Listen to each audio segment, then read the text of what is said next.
তুমি পৃথিবীতে রোজা রেখেছো, কিন্তু তোমার রোজা একটাও হয় নাই।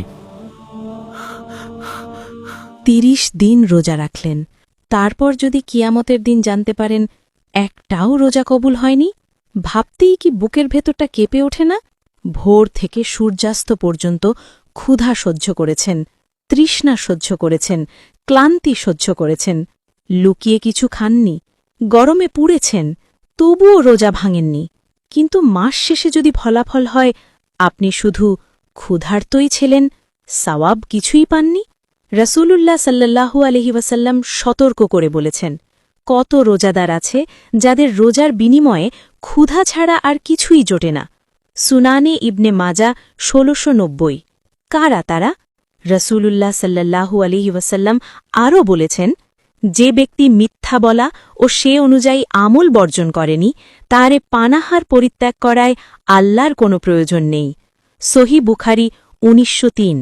অর্থাৎ রমাদান শুধু না খেয়ে থাকার নাম নয়, রোজা শুধু পেটের না, চোখের রোজা, জিহ্বার রোজা, হৃদয়ের রোজা। মিথ্যা বললে রোজা ক্ষতিগ্রস্ত হয়, গীবত করলে রোজা দুর্বল হয়, গালি দিলে রোজার সৌন্দর্য নষ্ট হয়, হারাম উপার্জন করলে রোজার আত্মা শুকিয়ে যায়।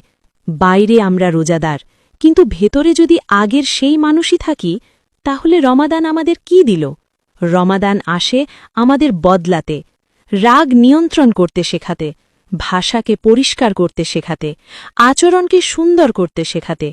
রসূলুল্লাহ সাল্লাল্লাহু আলাইহি ওয়াসাল্লাম বলেন, যে ব্যক্তি তার চরিত্রকে সৌন্দর্যমণ্ডিত করেছে, আমি তার জন্য জান্নাতের সর্বোচ্চ স্থানে একটি ঘরের জিম্মাদার। সুনানে আবু দাউদ ৪৮০০। একটু ভাবুন, জান্নাতের সর্বোচ্চ স্থানে একটি ঘর শুধু সুন্দর চরিত্রের জন্য। তাহলে এই রমাদানে আমাদের লক্ষ্য কি? শুধু ক্ষুধা না, শুধু সেহরি ইফতার না, শুধু তারাবি না, বরং মিথ্যা ত্যাগ, গীবত ত্যাগ, অন্যায় ত্যাগ, রাগ নিয়ন্ত্রণ, নম্রতা ও দয়া। যেন রমাদান শেষে আমরা শুধু রোজাদার না, বরং আল্লাহর প্রিয় বান্দা হয়ে উঠি। কারণ ক্ষুধা কয়েক ঘণ্টার, কিন্তু কবুল হওয়া রোজার পুরস্কার চিরকালের। ভিডিওটি যদি আপনার হৃদয়ে ছুঁয়ে যায়, তাহলে এখনই লাইক দিন।